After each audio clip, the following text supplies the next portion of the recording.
This video will be about the page on our website about the mouthpiece, trumpet, annulus, or gap. There is a lot of information on this page.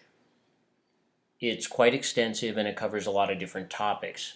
The different parts of the page are basically delineated here by these top quick links. However, I recommend if you're new to the gap or if you have gap experience but want a refresher or want to look at it from a different point of view, that you take the page in the order that it's presented in. It took me a number of years to really get a handle on what the gap is really doing as you adjust it. And the reason for that is because there is a lot of misinformation that's been developed and put out over the years, and it's just very, very counterintuitive as to what's going on. So if you're interested, take your time and look over the page. I think you'll get a lot out of it.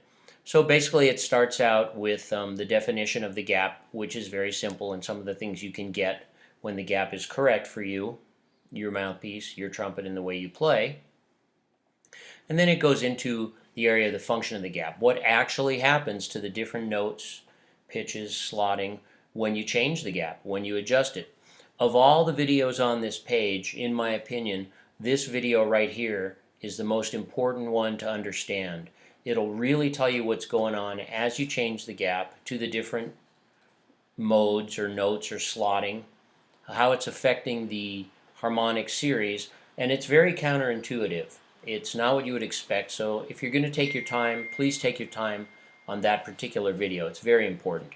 As the page goes down, there's a simple way to determine the correct gap, assuming you've already got a mouthpiece that's converted for couplers or sleeves, or some system that allows you to adjust the gap, both coming out and going in.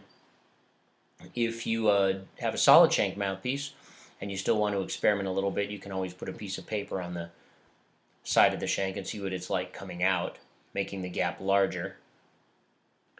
And then the next section is about gap calculation.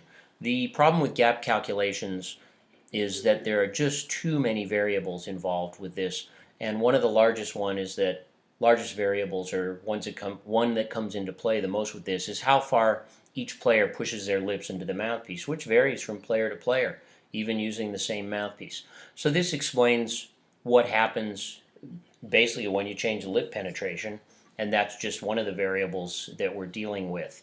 And then the page goes into a bunch of frequently asked questions, and if you have any other questions that aren't here, feel free to contact us with them and we'll do our best to answer them.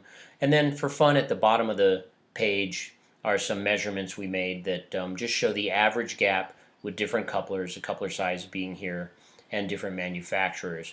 You'll see some similarities, you'll see some differences. It's more for fun than anything else. What your actual gap is not so important. What is important is that you've taken the time to experiment and determine which gap works the best for you.